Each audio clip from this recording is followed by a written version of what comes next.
Welcome back to Dominique Medici Art Academy. I'm Dominique Medici. Thanks for joining me. Let's jump right in.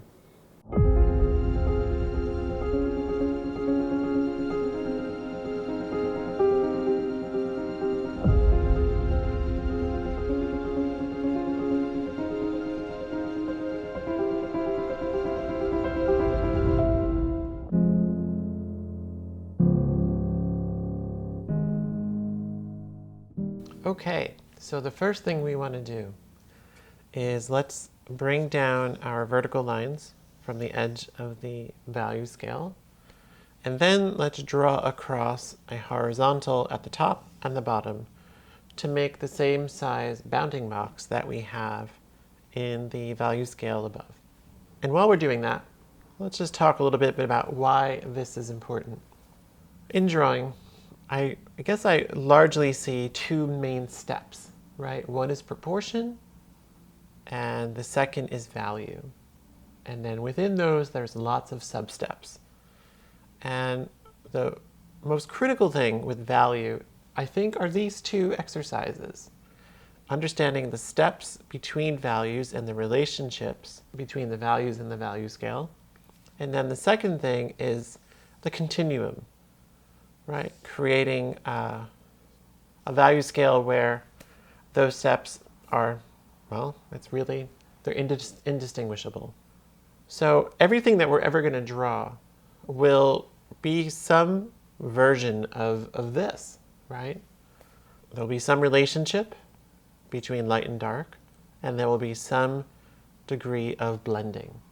So this is a perfectly smooth blend, and we will do some other exercises where we look at different edge types or the way things blend from one to another, right? So, I mean, the most obvious thing is right here. This is very hard and abrupt from one to another.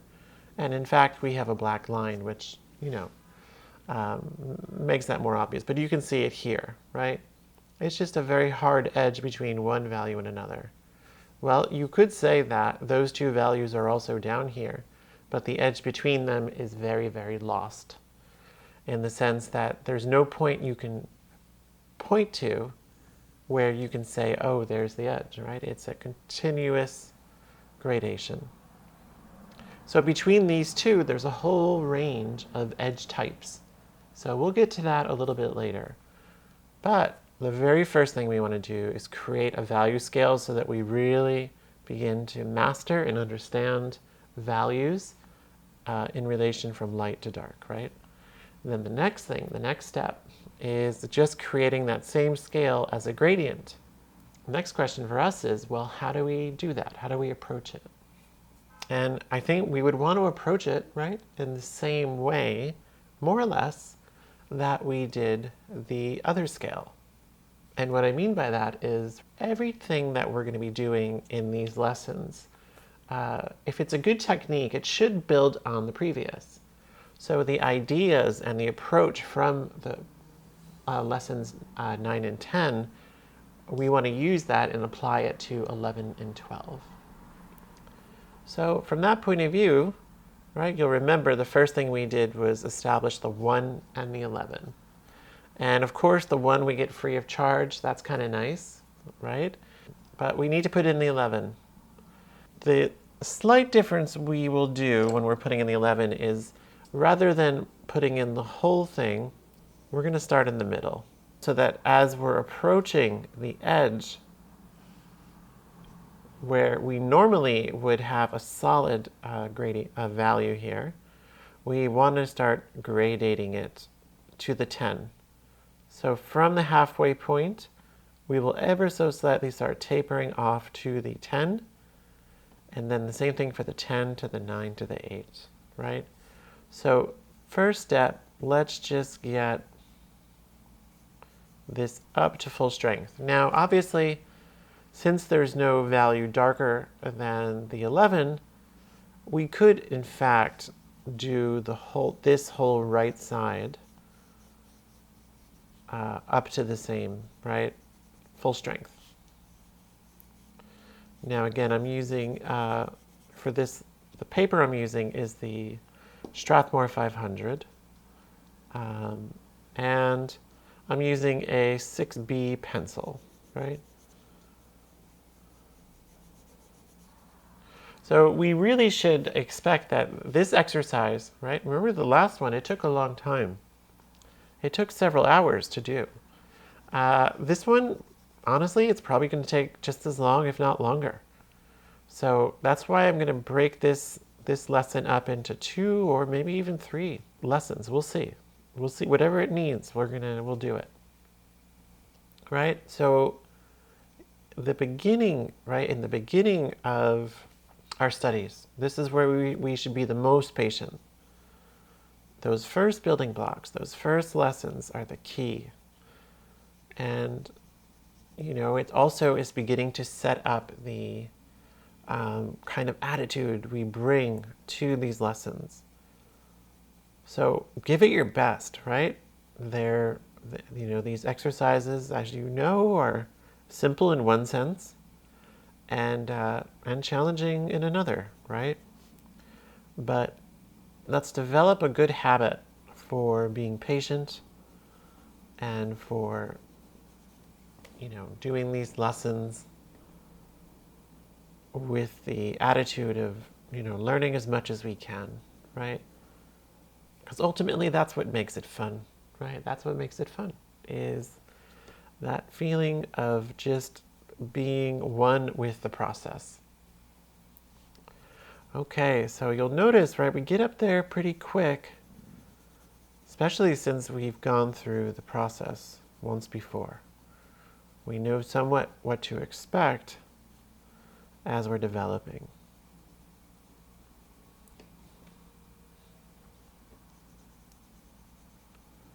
And of course, the extremes are always the easiest, right? We can be a little bit sloppy, kind of laying in this 11. It won't matter so much because over time, right, if you just keep filling it in, it's going to get uniformly as dark as it can.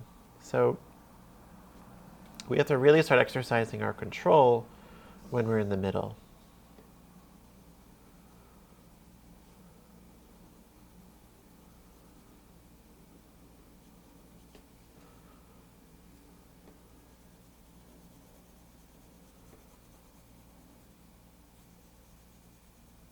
Okay, so we're almost there already, right? And I've just gone halfway through the 11. And right, so I don't know how well you can see these marks, but these are little guides for roughly where the values will be. Okay, so we have our little strip in the middle here for our 11. Well, now let's do the same thing on the 6. We just put a little bit of a value here, coming up to full strength of the 6, so that we're just beginning to establish the range and the halfway. So for that, of course, I want to use an HB since I want a little more control and I want to build it up more slowly.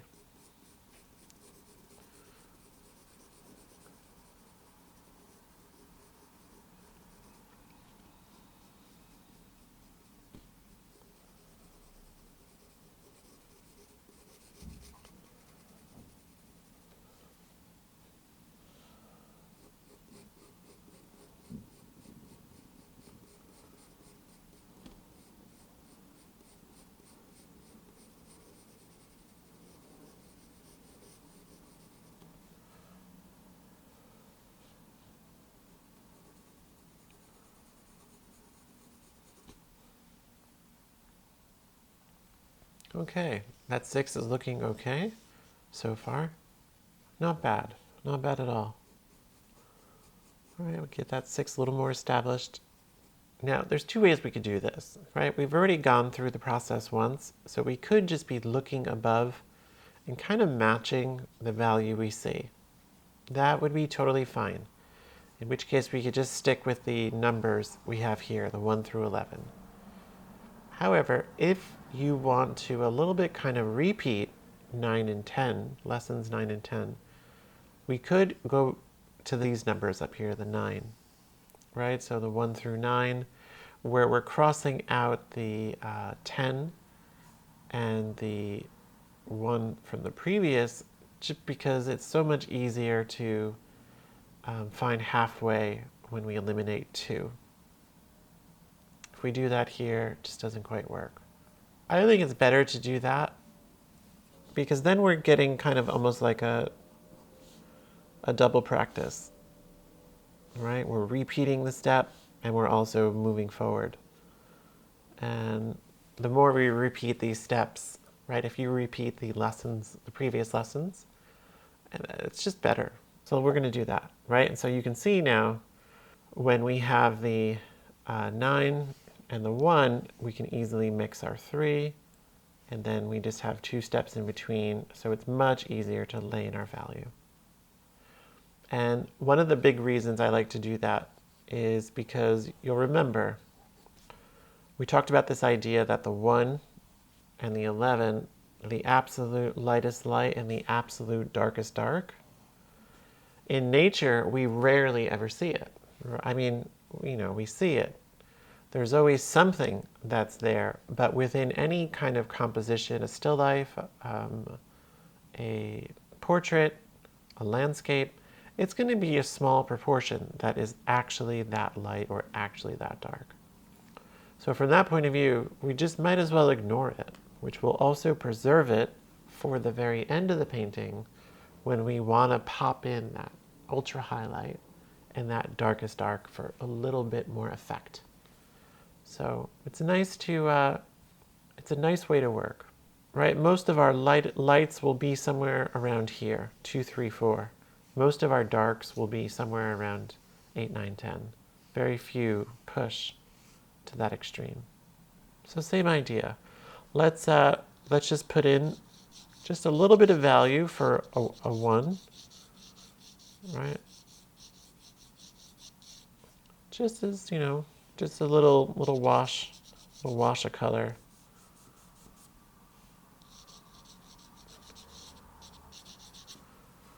That's pretty straightforward. We'll do the same thing for the 10. And in this case, again, I'm going to use that 6B.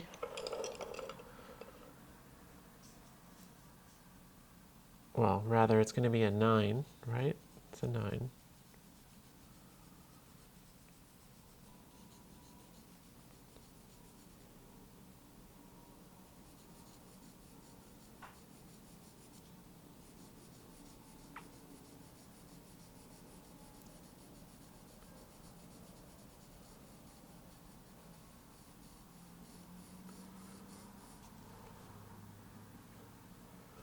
Right, and again, I'm just going in the middle of the value rectangle, right?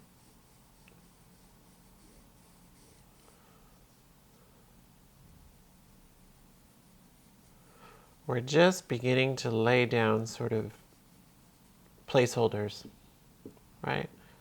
Little indications of where we should be at the middle of the value. Right, if it's a gradient, if the middle will be the kind of the actual value above, it's probably only right here because after the midpoint within this value, say of 5, right, after this it's beginning to get darker than 5. By the time we get to the barrier between 5 and 6, it already is almost 6, right? And the 6 is almost a 5. But it's only through the middle that we get the true value from above. Right, you can sort of see a little bit of that in here. If you carry down each one of these. If we were to take a little sliver, like a 32nd of an inch or something like that, coming down, they would look very similar, right? But not if we did it off of the edge of the value. Then it wouldn't look right. Okay.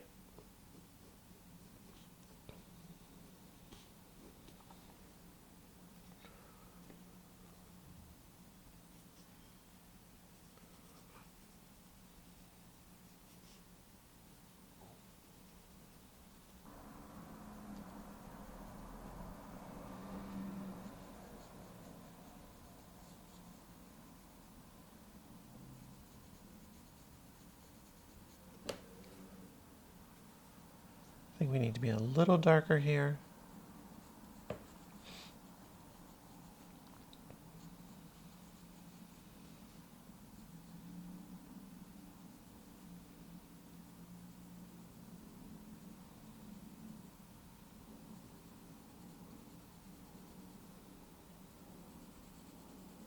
Okay, that seems pretty decent. All right, so we'll do our 3 and our 7, right? Now for the 3, of course, I'm going to use the HB.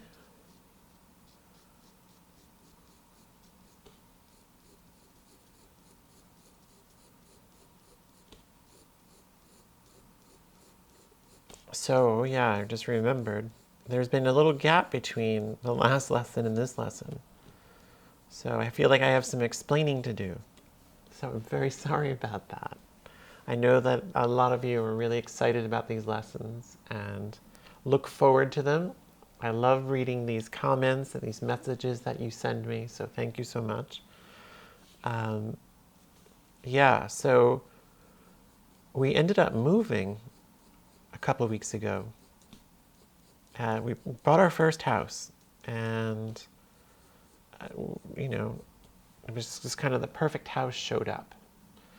So we made an offer, didn't think we'd get it, and we got it. So we ended up having to move in a jiffy. And, you know,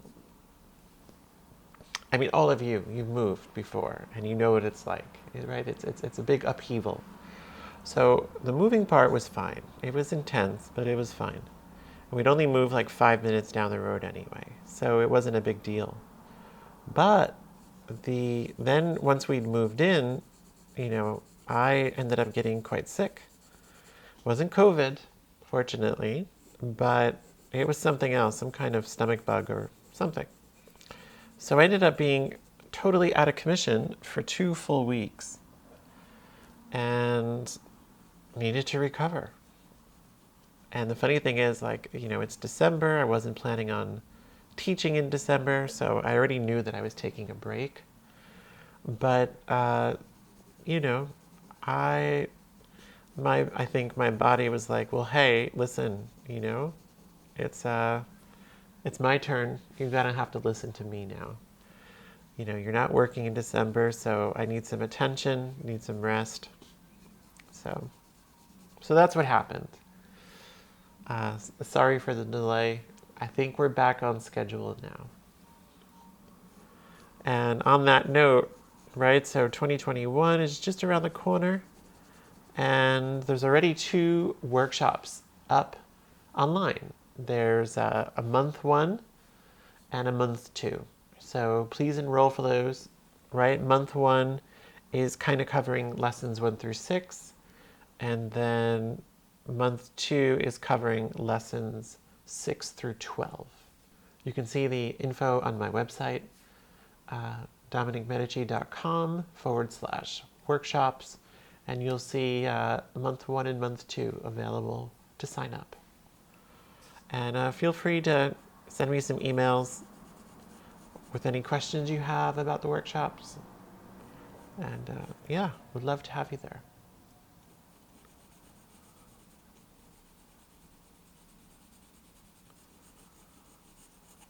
Right, so we have our 9, our 7, our 5, 3, and 1. That's kind of nice. And of course, we have our lightest light and our darkest dark. So let's start putting in the rest, right? A little strip down each one of these. And then what we'll see is we have that whole scale only with space in between, and then we can slowly and carefully start knitting them together. Right? That's a nice way to do it. I mean, another way to do it, right, is we start from the light and you gradually get darker and darker and darker. But I think that the risk with that is, you know, how do you know the landmarks? How do you know you're hitting the point you need along the way? So I feel like that's a little bit more of an advanced technique. And the same thing in reverse, going from dark to light. Very doable, but I think when we break it down, it just makes that process way smoother, right? Okay, so let's start dark, and then we'll move to the light. In this case, I'm going to use a 2B for the 8. Could use a 6B as well. Actually, 4B is perfect.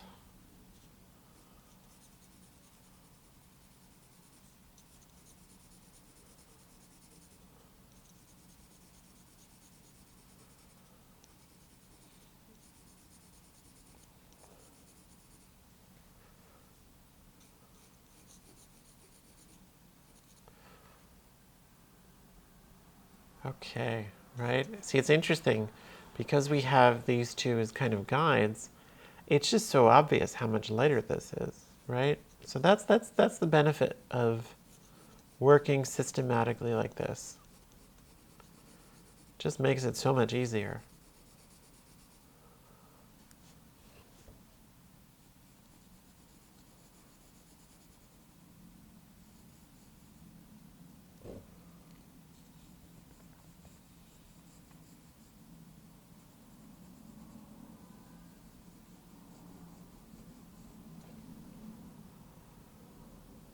Okay, still looks a little bit lighter than this one. It could be a little darker. I'm also thinking my 10 probably could be a little bit darker as well.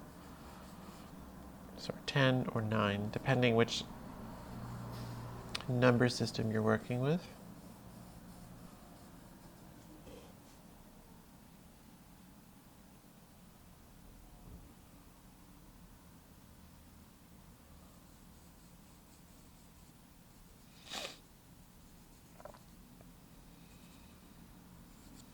That's better. See, with that, now it makes it obvious that this is very similar to this one. We can make it a little bit darker.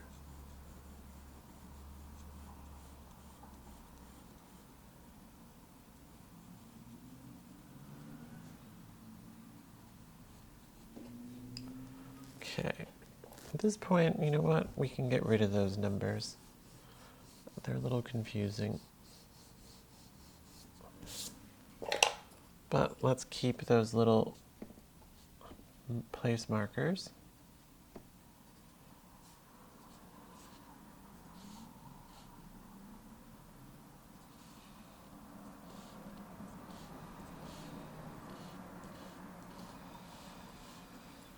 Now we'll use that 2B for our 7.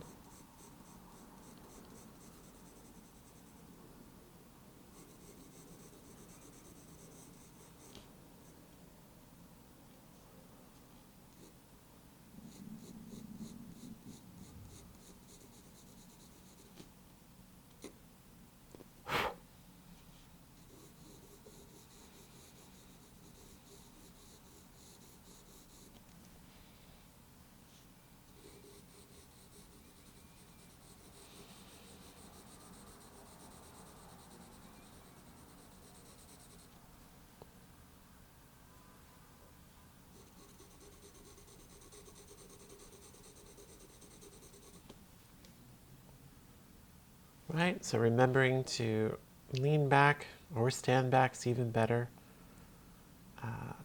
Every so often, just to make sure. You see things so much more objectively when you get a little distance from what you're working on. Okay, so now we're working on our 5, and I've gone down to an HB.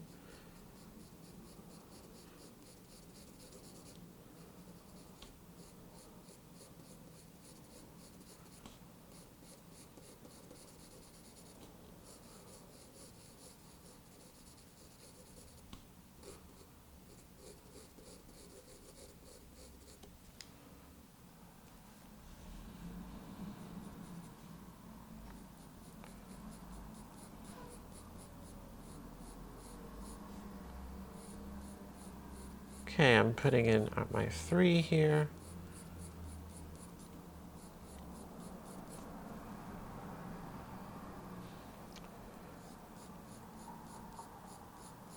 So you will remember when we were doing the value scale, we were very mindful of the pressure, right, on the pencil. And also this idea of working on the side of the pencil. So you have way more control over how much pressure is put, right? we were also being very mindful of the marks that we're making so that the texture we build up can be very consistent as we're developing from light to dark. So, in the initial strip, it was a little fast. But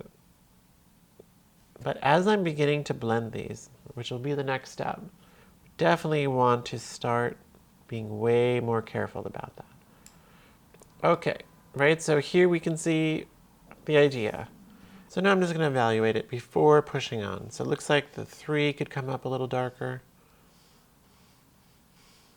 Maybe the 4. Probably, maybe not. Just definitely the 3. It wants to be a little darker. The 6, possibly a hair darker in some spots.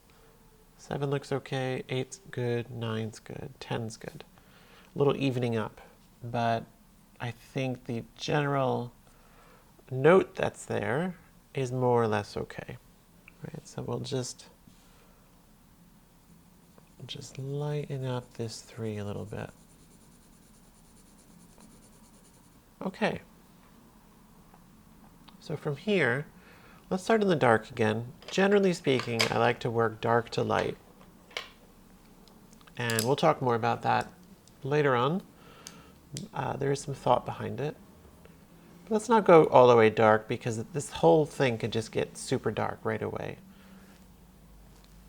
We want to prevent that from happening. Let's work on the 8, right? It's a dark, but it's not too dark. We really begin to see the movement in this area. Yeah, so let's work from 8. So again, I'm going to be using, in this case, I'm going to use a 2B. So I could use a 4B, but again, it's going to go dark fast. We're beginning to do some more subtle stuff. So from that point of view, I think building up to the effect is a much better idea than going too dark too quick. That's the idea.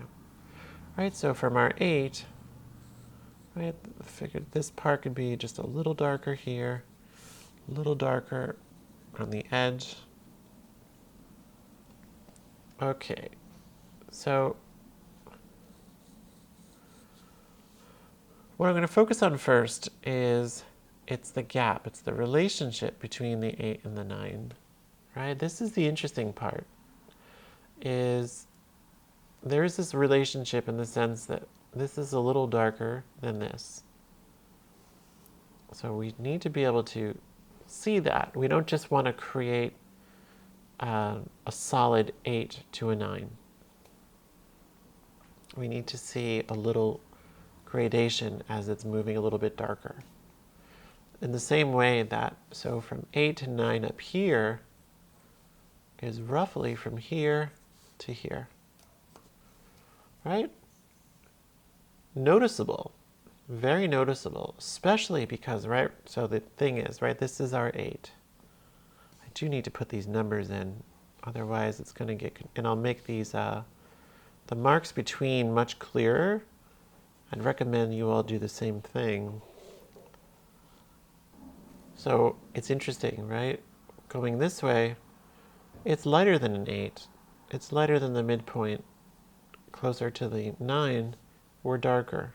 So let's see what we can do here.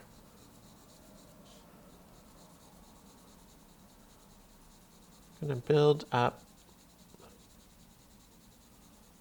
to the 9.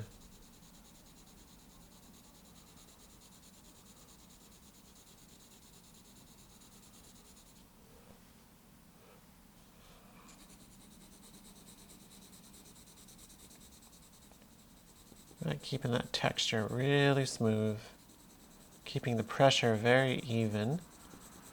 Right, the tool itself, the pencil itself, is laying down the graphite, right? So, and our pressure determines how much gets laid down.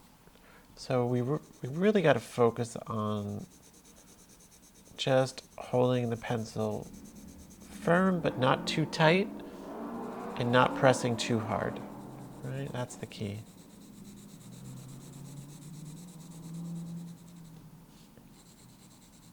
And again, the kind of nice thing about this is that there's a nice sound too.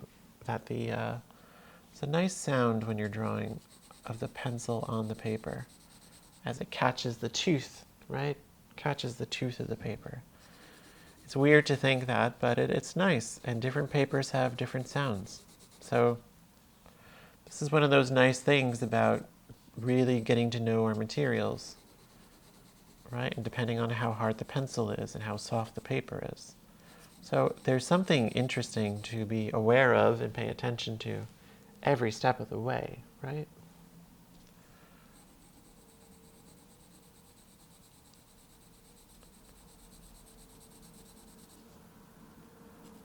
Right? When you think about it, it's why we fall in love with things.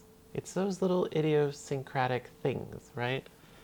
You know, when your partner, whoever they are, there's something they do. Maybe it's a little the way they hold their eyes, or a little twinkle in the eye, or something, right? But it's that thing you fall in love with, and it's the same thing in our drawing. It's interesting because is it the drawing or is it us? It's a bit of both, right? As we become more aware of the materials, the process, we start to fall in love with it. And then we crave it more and more, in the sense that that kind of happiness we're feeling while we're doing it we want to be with it. We want to be with that feeling, that happiness, that kind of space, that nice space. So don't be surprised if that starts happening when you're doing this. And it's what we need, especially nowadays. Ways to sink into things, right? In a world of distraction, where everything is grabbing our attention nonstop, a way to sink in, right? That's the idea.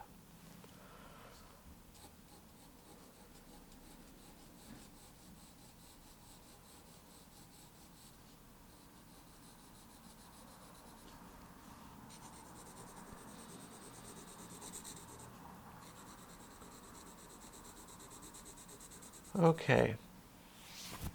All right, so we've gone from 8 to 9.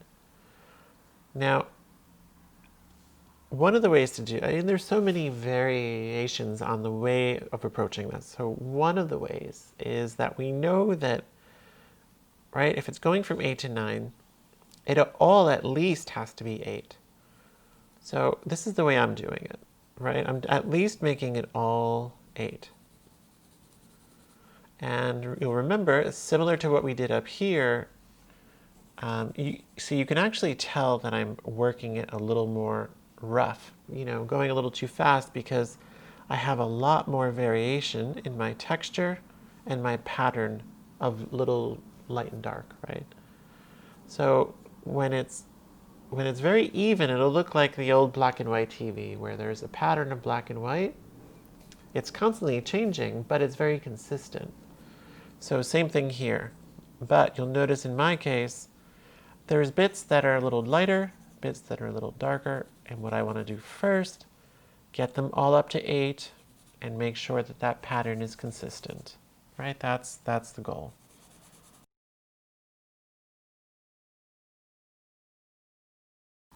Okay. Now, from the point of view of the 9, right, like right through the center of the 9, it's a little bit darker than what we have.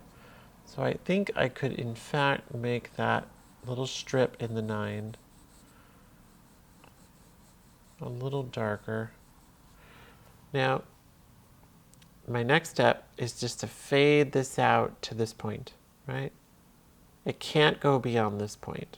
Why, right? Why do we ask? Well, remember, this is the 8, right?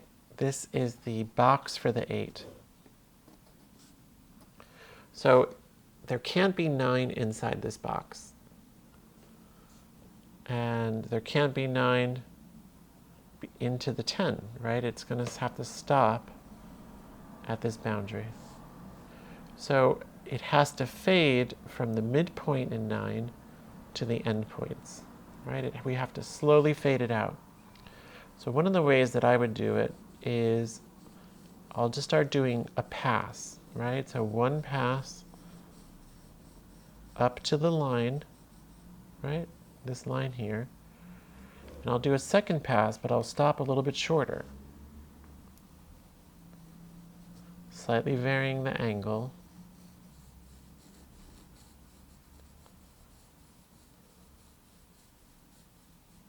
Okay. All right, then I'll do another pass, but maybe only halfway between the center of 9 to the edge. Changing the angle again.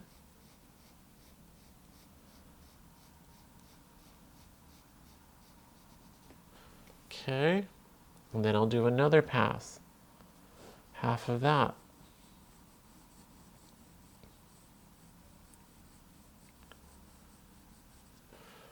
Okay, so you can see we're getting a gradient. Now, it's already pretty dark at this point.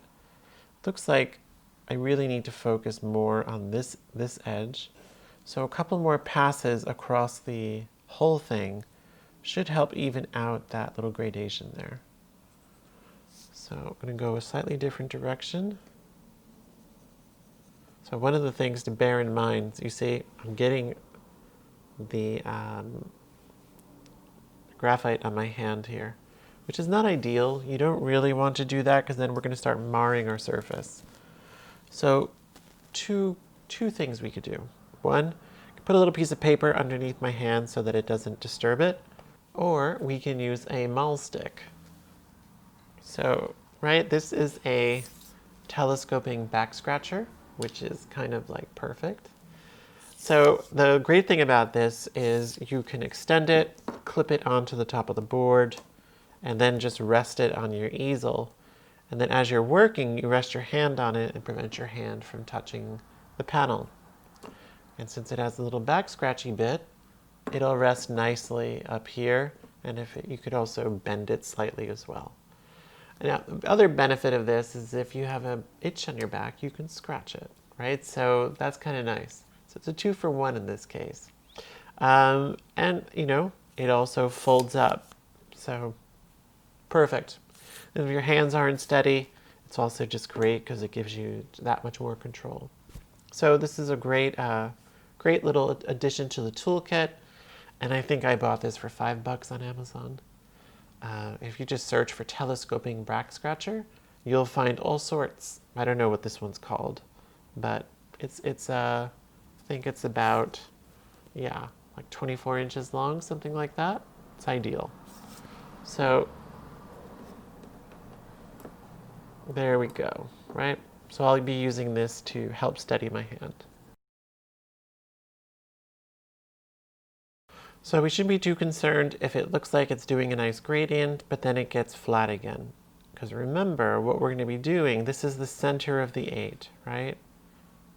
This is the center. So it's going to gradually get darker as we get to the center of the 9, but then it's going to get gradually lighter as we get to the 7. So it will taper off again. Don't try to get it perfect at this stage. The way that we're going to do it is we're going to kind of do this process for each thing across the whole. And then at that point, we'll do a sort of refinement process, right? Refinement pass across the whole thing. And then we'll do another refinement across the whole thing. So we build up to the effect. We don't necessarily try to nail it, just like right on the first attempt, right? It's always better to develop the whole as one thing. Okay, so bearing in mind, we have our 8, the center of the 8 here, center of the 8 here. It's actually a little darker than what I have here, which is also not terribly surprising.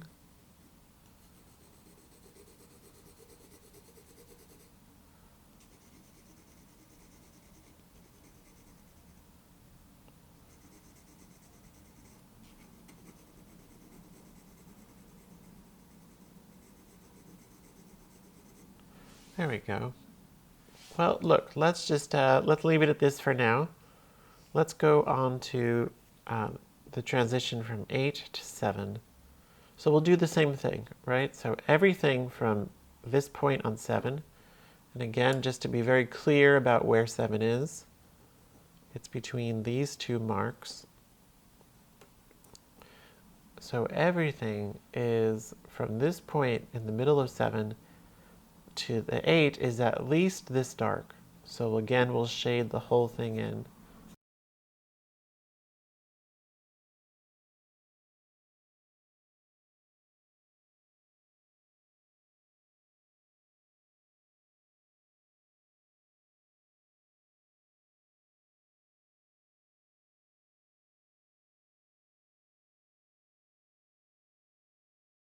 You see, the problem is I'm actually rushing too fast, and I'm getting way too much variation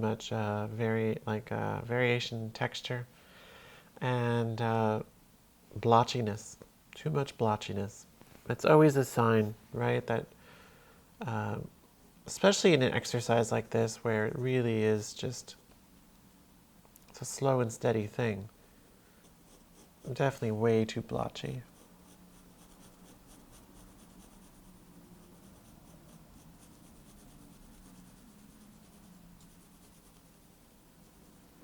So remember, one of the ways we corrected for that in the previous, which we're definitely going to have to do in this exercise anyway,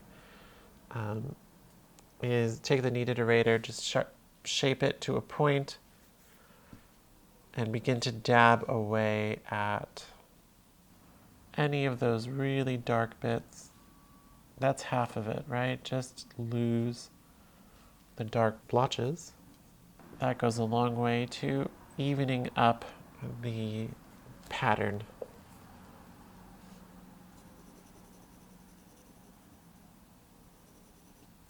Right? So much of what we do when we're drawing is control marks, control patterns, and create patterns, right? We create, this is a pattern. The whole thing across is a pattern, keeping it consistent. So we're always doing some variation of that in our paintings and drawings. Okay, right, so we want to get everything between 7 and 8, at least up to 7. So we can see here that the 8, right, the 8's just a little darker. A little bit of a light spot here in the gradation from 9 to 8. Well, let's see. Leaning back, right, I'm definitely noticing some blotching here, here, a little bit here, a little bit dark here, a little bit light in the middle, light down the bottom. So just take my HB, try to even it up a little bit.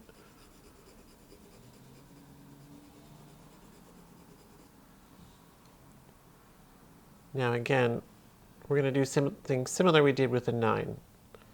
The center of the 8, which is right in between the two number 8s, should be the darkest part of 8. It's the only true part that is an 8 value.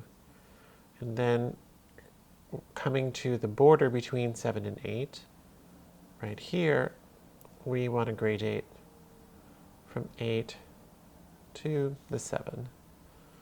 So let's start doing the same thing. Right, we'll do one pass across all of it.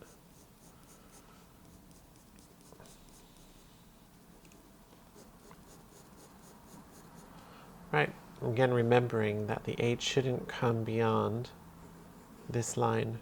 It has to gradate only to that point.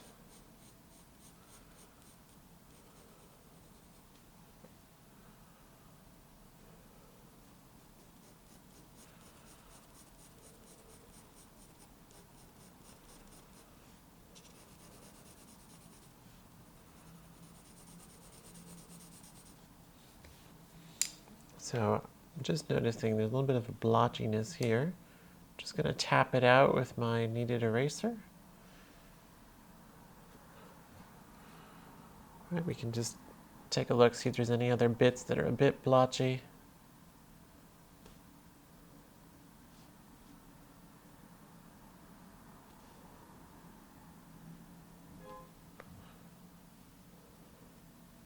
Okay. So again, coming from the 8, maybe I'll do another pass, only going halfway now between the 8 and the division between 7 and 8.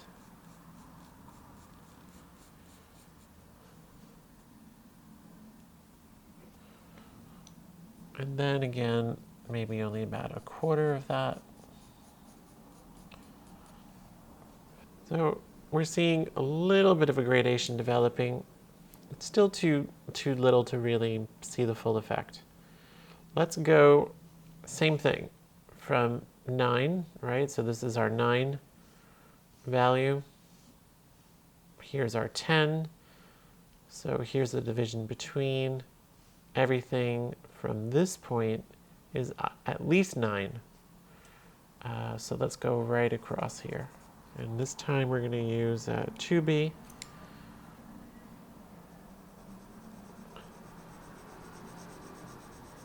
But again, just like I was saying earlier, I want to build this up a little bit more carefully.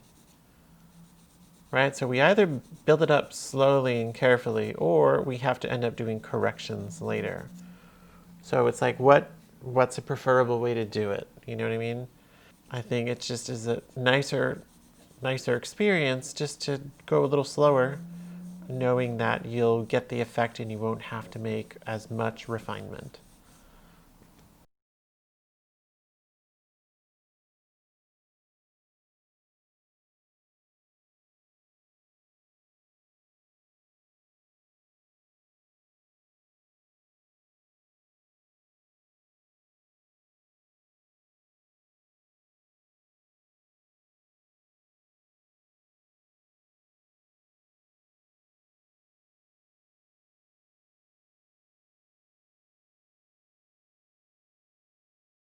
Okay, so at this point we have this rectangle from 9 to 10 to the center of each, at least 9, right? Now, arguably, this on line is a little bit dark. There's a little bit of a strip showing up, which is even possibly a little dark. So I'm going to dab out a little bit of that blotch so that it begins to blend in. Get a little bit of a blotch here as well.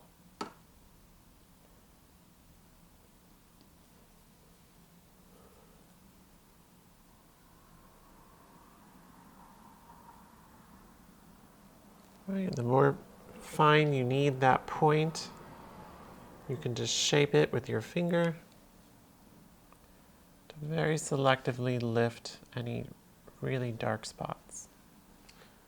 Okay, so through the 9, through the center of the 9, it's reading fairly consistent with what's above, the 9 above.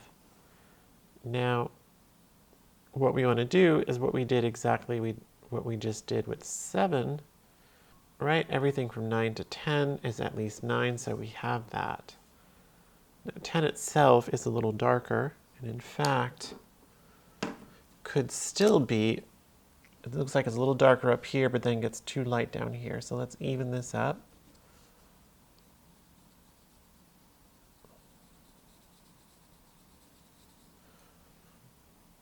So again, I can gradate now to the boundary between 9 and 10. So I'm going to do one pass first.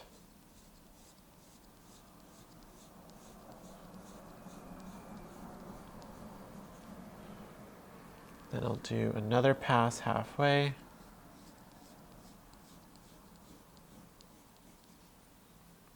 Another pass a quarter.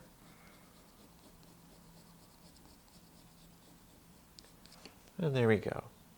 Let's do the same thing again from center of 10, center of 11. It's all at least 10. So I'll get up to at least this dark, at least this dark.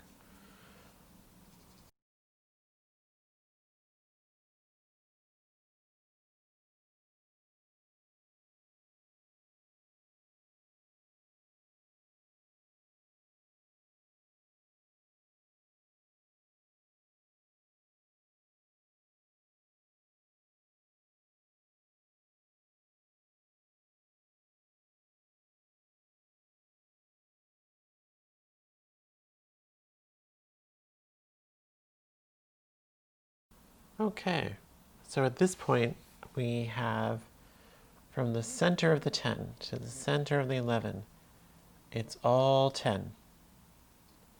Now from the center of the 11 to the end, of course, is our full strength 11. We did that right in the beginning. So now we want to go from the 11 to the boundary between 10 and 11. We'll do the same thing we've been doing. First, we do a little pass over the whole thing. Then we'll go halfway and quarter.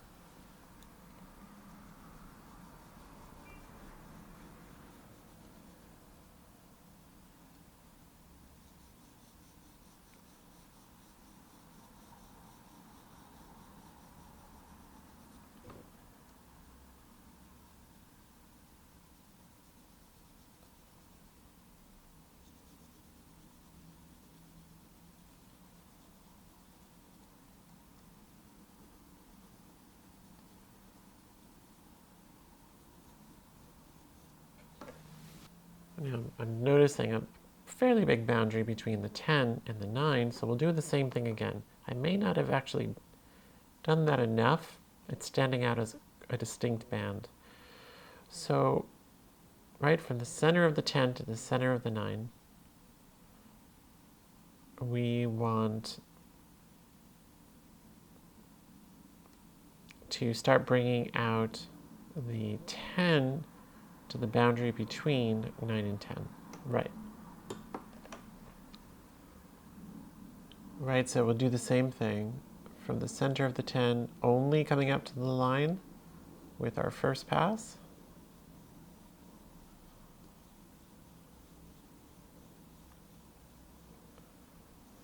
Right, knowing that a 10 can't go beyond that line because then it's technically in the 9 value. And the 10 has to stop at that line. And then we'll do again from the center of the 10, halfway out, a second pass. Trying to create that gradation to the line. Then we'll do again from the center of the 10, a quarter of the way. Okay, at this point, we have a little bit of a nice gradient beginning to develop. Now, yes, we do have a little bit of our initial band still showing in some of these. And that's fine. I think what we'll do is we will correct for that on the refinement path. And in the next lesson, what we'll be doing is probably going from 7, maybe down to 2, give or take, right? Maybe we get the whole scale. But then we'll definitely need a whole nother session for refinement across the whole gradient. So I think one thing to bear in mind is this, right? The technique in and of itself is, yeah, it's definitely important. We have to know how to create a value scale and a gradient scale. But what we need to also do is remember why we're doing it. So when we can apply this skill and this control to our still life for putting in our light and shade, think about that. Just think how incredibly refined will it look when you have that kind of control when you're actually creating your still life, right? So that's the idea. That's where we're going with this, is part of the reason for, taking this on. And this is why I think it's important to do the weekend workshops. There's 2 coming up in January. The weekend workshop is a live event where we can interact, ask questions, and it brings a little bit of life into the lesson. And also we apply this lesson, right, into a project. So the first one we did was great. Everyone absolutely loved it. And I would love to have you in the next one. So there's a month 1 and a month 2 in January, right? It's very important to take them sequentially. So take the first one, and each month there will usually be like 2, because different folks are starting at different times. So definitely please come to one of those. Of course, subscribe if you are not, and I look forward to seeing you in the next video.